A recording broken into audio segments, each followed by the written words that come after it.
noite a todos, que Jesus nos abençoe, nos fortaleça, e é com muita alegria que estamos aqui, reunidos na casa de Fabiano de Cristo, nessa casa que nos traz tanto amor, tanto carinho, tanta esperança.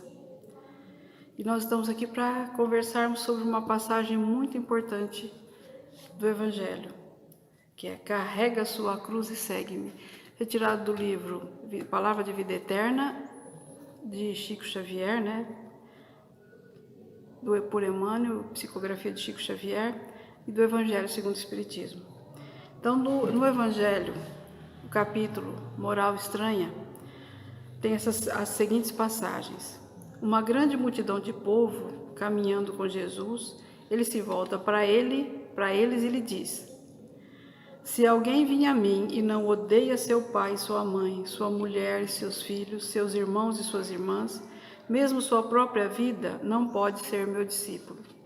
E todo aquele que não carrega sua cruz e me segue, não pode ser meu discípulo. Assim, todo aquele dentre vós que não renunciar a tudo que tem, não pode ser meu discípulo. Lucas capítulo 14, versículos 25, 26, 27 e 33. E disse a outro: segue-me. E ele lhe respondeu: Senhor, permita-me antes ir enterrar meu pai. Jesus respondeu: deixai aos mortos o cuidado de enterrar seus mortos, mas por vós ide anunciar o reino de Deus. Lucas capítulo 9, versículos 59 e 60.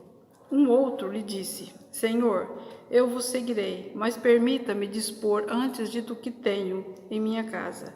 Jesus lhe respondeu: todo aquele que tendo a mão na charrua olha para trás, não está apto para o reino de Deus. Lucas capítulo 9, versículos 61 e 62. Então, essa passagem do Evangelho mostra o chamamento que Jesus estava fazendo para os candidatos a serem seus discípulos. E Jesus convidou 12 homens. Ainda bem que foram 12 homens, não foram 12 anjos. Porque para serem seus discípulos. Porque cada um desses 12 homens, eles traziam, apesar da sua evolução, eles traziam ainda dificuldades, problemas que precisavam ser trabalhados, Então, Jesus fez esse chamamento para uma porção de pessoas. Mas ele fez o chamamento, mas alguns precisavam primeiro cuidar das suas coisas materiais. Um foi enterrar o pai, os outros foi cuidar dos seus negócios. O que Jesus nos mostra são as condições para ser discípulo dele. Então, a exigência da vivência apostólica. Jesus disse: todo aquele que não renunciar a tudo que tem não pode ser meu discípulo. Todo aquele que tendo as mãos na charrua olha para trás não está apto do reino de Deus. Então, charrua é uma ferramenta para arar o chão. Então, tá lá, significa o trabalho, você está no trabalho. Então, amar a Deus, seguir Jesus, deve ser a principal e a prioridade na vida para ser candidato a ser discípulo de Jesus. Então, aqueles candidatos a discípulo que estavam mais preocupados com os seus afazeres materiais, eles não estavam ainda aptos a exercer o mandato de seguir Jesus. Então, a prioridade não era seguir Jesus ainda. Eles ainda precisavam cuidar das coisas materiais. E nós vamos pensar, e nós? E nós que dizemos que somos cristãos, seguidores de Jesus. A nossa fidelidade para com Jesus deve ser maior do que as portas largas que a vida nos oferece.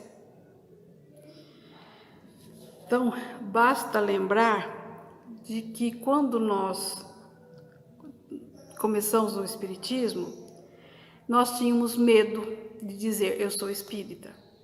Nós tínhamos medo do julgamento das pessoas. dos amigos, dos familiares. Então, por insegurança, por medo, nós muitas vezes omitimos, nós falamos, não somos espíritas. Quantas vezes nós negamos a nossa crença? E estudando essa passagem para fazer essa palestra, esse estudo, essa conversa, eu me lembrei de que, fazendo uma lembrança, lembrando do passado, realmente era assim. Eu tinha medo de dizer eu sou espírita, porque as pessoas achavam que, nossa, o julgamento fala com os mortos, é espírita, que é isso, né? Como se a gente tivesse alguma doença. E pela insegurança, muitas vezes nós negamos.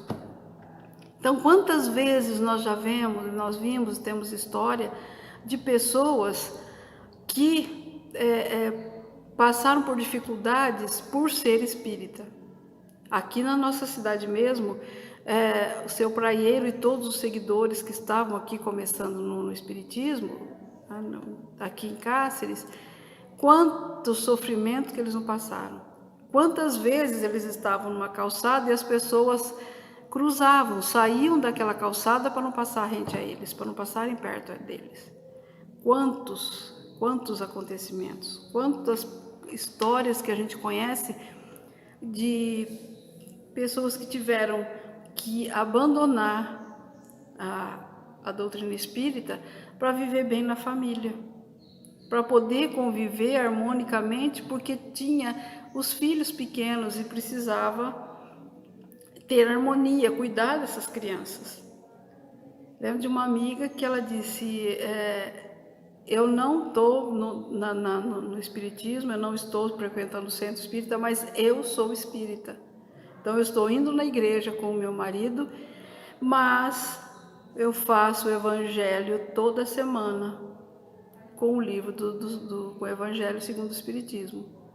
Então são dificuldades que a gente passa e que nós precisamos aprender a conviver com isso. Então, diante dos familiares, diante dos amigos, muitas vezes a gente dá tantas explicações. Eu sou kardecista, mesa branca. E aí? Então, conforme nós vamos vivenciando, conforme nós vamos aprendendo, estudando, analisando, convivendo, nós vamos percebendo que aqui a doutrina espírita nos fala tudo aquilo que nós precisamos, nos mata a fome de conhecimento, nos mata a sede que a gente tinha, esse vazio existencial. O Espiritismo nos traz tudo aquilo que nós necessitamos, tudo aquilo que nós precisamos. E com isso nós nos transformamos. Aquela vontade, o que nos levou a sermos espíritas, hoje já está diferente. Então nós percebemos o bem-estar, a leveza, a tranquilidade que nós conseguimos aqui, com esses conhecimentos que a doutrina nos oferece. E nós vamos percebendo que a evolução é individual, que cada um progride à sua maneira, no seu passo, no seu tempo, e aprendemos a valorizar e a respeitar o tempo de cada um. E com isso nós vamos percebendo que a felicidade não está fora, não é nas coisas materiais, não é no carro, não é na casa, não é nada disso. A felicidade está aqui, dentro de nós. E a doutrina espírita nos ajuda a compreender exatamente onde está essa felicidade e o caminho. E Jesus é o caminho para a gente encontrar essa felicidade. É o mapa que nos leva a essa felicidade, a essa mina de felicidade. Então nós percebemos, nós vamos aprendendo que cada um é responsável pela sua felicidade. E nós deixamos as pessoas serem livres para viver da maneira como quiserem. E o julgamento que as pessoas fazem de nós passa a não ter valor, porque o que importa é a nossa tranquilidade, a nossa consciência. Então passamos a não valorizar tanto o julgamento das pessoas.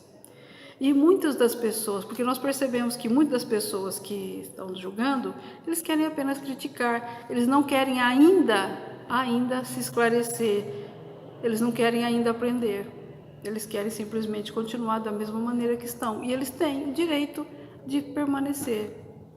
E nós vamos seguir o nosso caminho. O tempo chegará que eles vão também acordar, que eles vão também perceber, porque faz parte da vida, faz parte da nossa caminhada. O nosso corpo aqui não é eterno, ele tem uma data de validade, um prazo de validade. Então, nós aprendemos a respeitar os nossos limites e a compreendermos as dificuldades dos outros. Então, nós desenvolvemos essa vontade de seguir Jesus, porque nós percebemos, pela dor, pelo sofrimento, pelas dificuldades e mesmo pela paz que nós conquistamos, que nós devemos e nós podemos fazer diferente. Nós aprendemos a escolher aquilo que nos faz bem, aquilo que nos traz paz, aquilo que nos faz felizes, aquilo que nos preenche o vazio da existência. Então, e nós vamos procurando a cada dia esse encontro maior com Deus, esse encontro transformador das nossas vidas. E Jesus colocou também uma palavra que é muito importante nesses ensinamentos: renúncia. Então, todo aquele que não renunciar a tudo o que tem não pode ser meu discípulo. Então, Jesus, ele renunciou a tudo. Ele renunciou à sua condição de espírito puro, de estar junto com os outros espíritos puros, para encarnar aqui na Terra, num planeta, com todas as dificuldades, com toda a ignorância, com todo o desequilíbrio, para nos ensinar. Então, Jesus renunciou a tudo para fazer a vontade do Pai, que era nos ensinar, nos mostrar o caminho, ser o nosso exemplo. Então, Jesus renunciou a sua família, a vivência social, a própria vida. Ele não tinha casa, ele vivia andando junto com as pessoas, dormia na casa de um, comia na casa de outro, para ensinar. E ele enfrentou e ele renunciou à sua própria vida de uma maneira tão digna, tão serena, tão tranquila. Ele nunca se omitiu, pelo contrário, ele aproveitava cada oportunidade que aparecia para nos dar uma lição, para nos ensinar. Então Jesus, quando ele já estava na cruz, ele renuncia à própria vida corporal para fazer a vontade de Deus, de nosso Pai, para nos ensinar, para nos mostrar o caminho. E nós, será que nós já sabemos renunciar aos programas de televisão, à internet, ao último capítulo da novela, ao final do Big Brother, em função de seguir Jesus? Muitas vezes nos falta vontade para seguir realmente. Nos falta vontade para aprender a renunciar aos desejos materiais. Então, muito mais fácil a gente ficar em casa do que vir ao centro espírita, a ouvir uma palestra, a estudar, a ler um livro, a conversar com alguém. E isso faz parte da nossa vida. Então, na atual encarnação, nós temos que lidar com essas dificuldades da vida atual. E como também nós trazemos em nós a bagagem secular das outras encarnações. Quantas encarnações nós não sabemos, mas nós carregamos. Então nós temos um homem velho que está lutando para permanecer no poder. E ao mesmo tempo temos o homem novo que quer lutar para se impor, para se implantar. Então nós não podemos de maneira nenhuma negar esse homem velho, porque se nós negarmos esse homem velho, nós estaremos negando a nós mesmos, porque somos nós. Somos nós com todas essas experiências que nós vivenciamos, com toda a bagagem que nós temos, com os vícios, com os defeitos, com toda a bagagem que nós carregamos, com o egoísmo, com o ódio, com o orgulho, com o desejo de vingança, com inveja, com todas esses sentimentos. Então, esse homem velho somos nós. E essa é a nossa cruz, essa bagagem que nós carregamos, somos nós. A cruz que Jesus pede para que a gente segue, para a gente pegar, para a gente carregar, são essas bagagens, são essas dificuldades.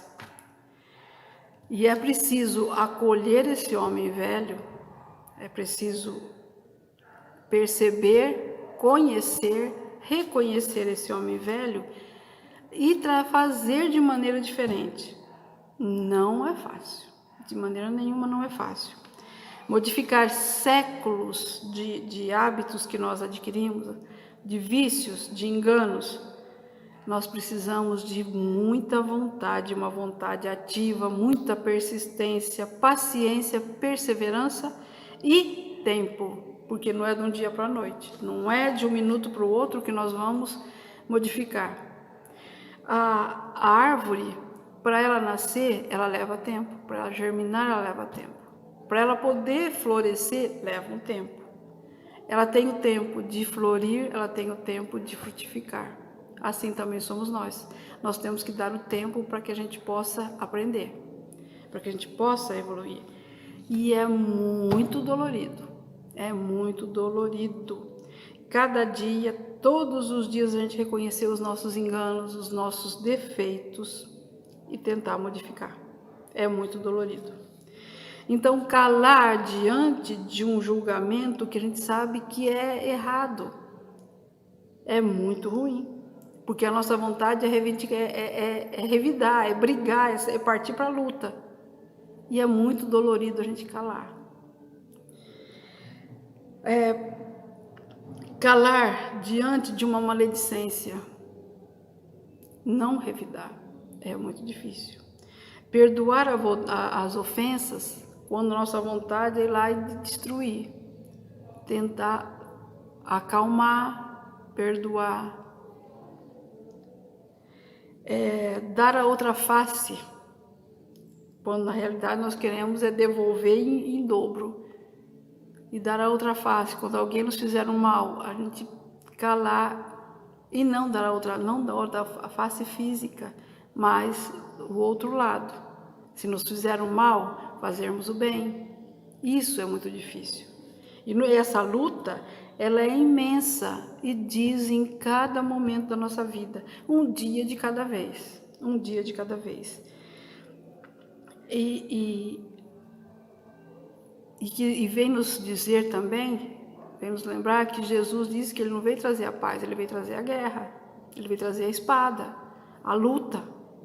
E é essa luta que nós estamos vivenciando, que nós vivenciamos quando nós queremos modificar, quando nós queremos seguir Jesus, quando nós já estamos cansados de tanto sofrer, nós falamos, basta, nós queremos ser outra pessoa, nós queremos ser diferente. E vamos caminhando um passinho de cada vez, dando um passo, dando dando cada vez diferente, tentando fazer diferente. No começo é muito difícil, depois nós vamos automatizando e vamos conseguindo. Então, essa cruz, essa é a nossa cruz, é a nossa bagagem, é aquilo que nós temos. E para seguir Jesus, nós temos que carregar essa cruz, pegar essa cruz e falar, olha, essa aqui é a minha cruz, eu tenho que seguir, eu não posso tirar ela, porque se eu tirar essa cruz, eu tiro a minha vida, eu tiro a minha bagagem, eu tiro o que é meu, o que realmente me pertence. Então, é renunciar aos desejos do homem velho em benefício do homem novo. É realizar a transformação do espírito através da reencarnação, através da vida.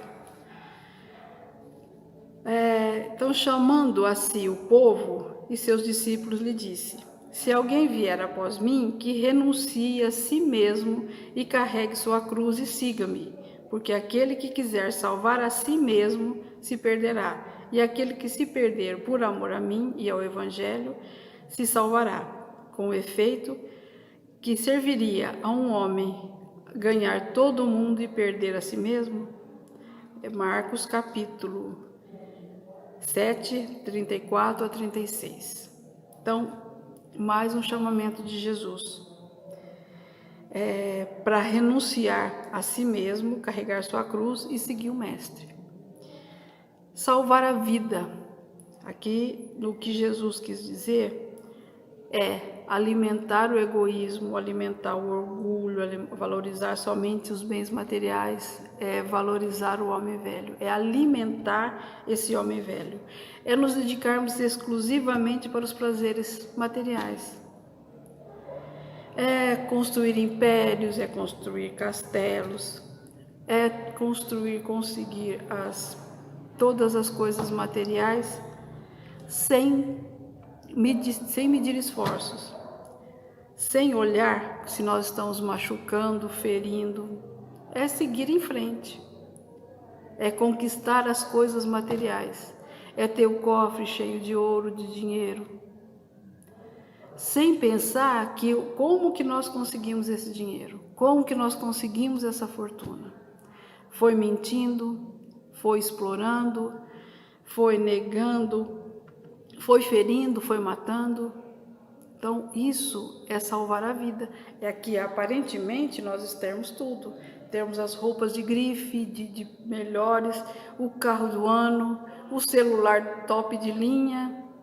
Temos tudo aquilo que a vida pode nos oferecer.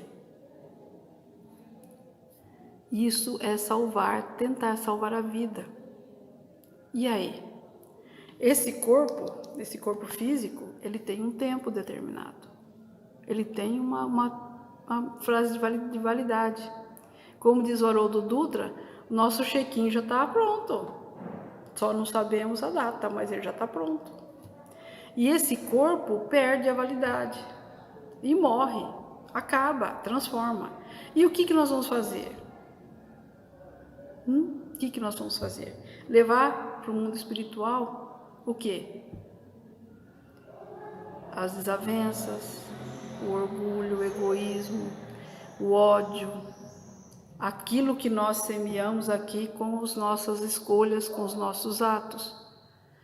E quanto tempo nós vamos levar para reparar esses 10, 20, 30 anos de maravilha, de bonança, né? De felicidade aparente, né?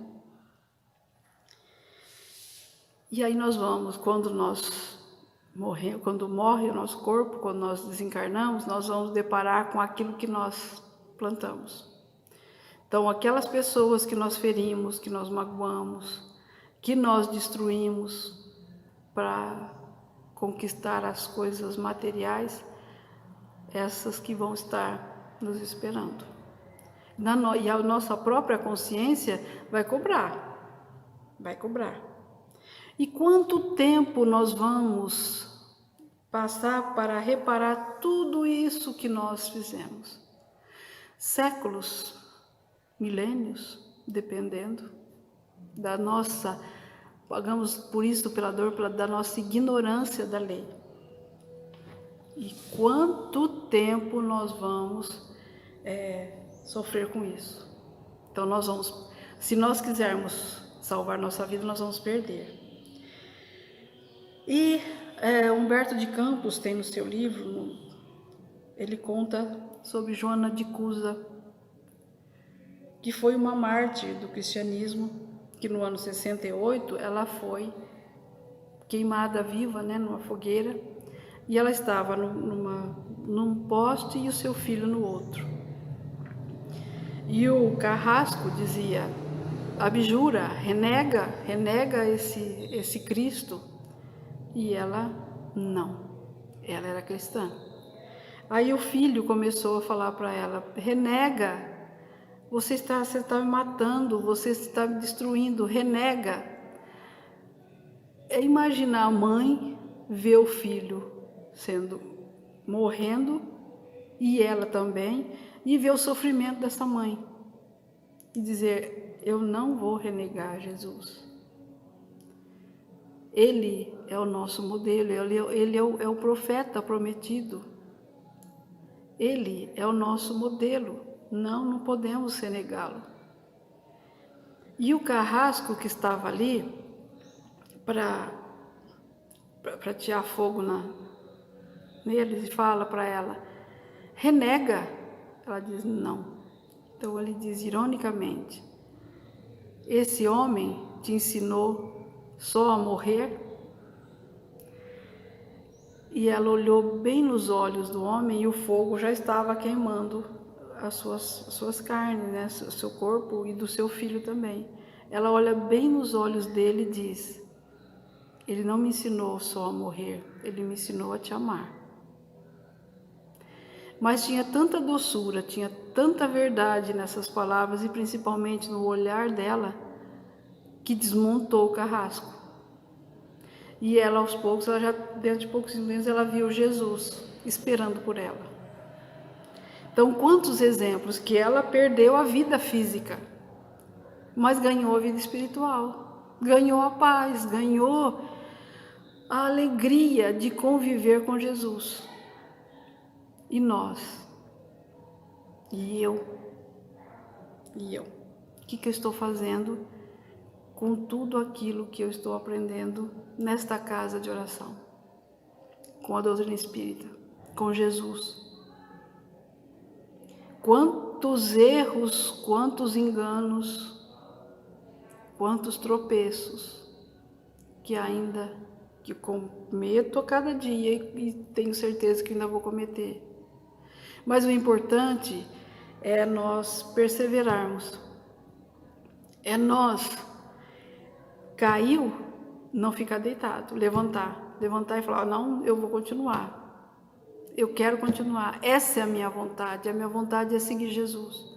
E principalmente nesses momentos que nós estamos vivendo agora, dar o testemunho. Não é necessário mais ir para a fogueira, mas dar o testemunho da coragem, da fé, da esperança, para essas pessoas que ainda estão em desespero diante da pandemia, diante da dor, diante do sofrimento.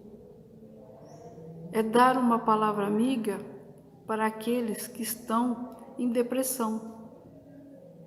É fazermos as nossas orações, as nossas preces, é vibrar pela paz na nossa cidade, pela paz dos nossos amigos, dos nossos conhecidos e daqueles que não conhecemos também. É modificarmos o nosso coração, é limparmos de toda mágoa, de todo ressentimento e colocar dentro, no lugar desses sentimentos, o amor, a fraternidade, a gratidão por Deus, por estarmos aqui. Então, que Jesus seja realmente o nosso guia, o nosso modelo, que nós possamos aprender a sermos seus discípulos, porque nós estamos ainda aprendendo, nós estamos tendo que aprender a renunciar, a ter a vontade de sermos verdadeiramente cristãos, de sermos espíritas, de seguirmos Jesus. E que essa paz permaneça em nossos corações, que essa luz permaneça sempre. E que essas bênçãos de Jesus envolvam todo o nosso planeta. E que nós possamos estar em sintonia com essa luz, com essa força, com essa energia amorosa que o Mestre está emitindo diariamente e constantemente. Porque nesse momento, Ele está a cada um de nós nos fortalecendo, nos amparando e nos iluminando. E eu me lembrei da lenda da tribo Cherokee, que é da transição do menino da adolescência para o homem. O menino, quando vai chegando na adolescência, o pai pega ele e leva na floresta, sobe numa montanha e diz para ele: você vai ficar vendado, você vai ter que passar a noite todinha aqui, você não pode gritar, você não pode se mexer, você não pode falar disso para ninguém, você tem que ficar aí, porque é uma experiência sua. Se você vencer isso, você será considerado um homem, porque você terá vencido o medo. E o menino fica ali e o pai sai. Ele escuta os passos do pai indo embora. Ele sente o vento frio, ele sente fome, ele sente sede, ele sente sono, ele ouve as pegadas dos bichos, ele sente o medo de que um outro animal venha e possa comê-lo, que ele não está ouvindo, não está vendo. E assim ele passa a noite todinha com medo. Mas ao amanhecer, quando ele percebe os primeiros raios de sol, os animais, os pássaros cantando, ele tira a venda. E a primeira coisa que ele vê é o pai, a poucos metros da distância, cuidando dele a noite inteirinha. Então, quando eu vi essa mensagem, eu me senti muito feliz, porque é exatamente o que está acontecendo agora. Nós estamos com medo, nós estamos apavorados, nós estamos num momento de muita dor, de muito sofrimento. Mas o nosso Pai, Jesus, os amigos espirituais estão logo aqui, cuidando de cada um de nós. Muita paz, muito amor, muita luz. Que Jesus os abençoe. Um grande abraço a todos.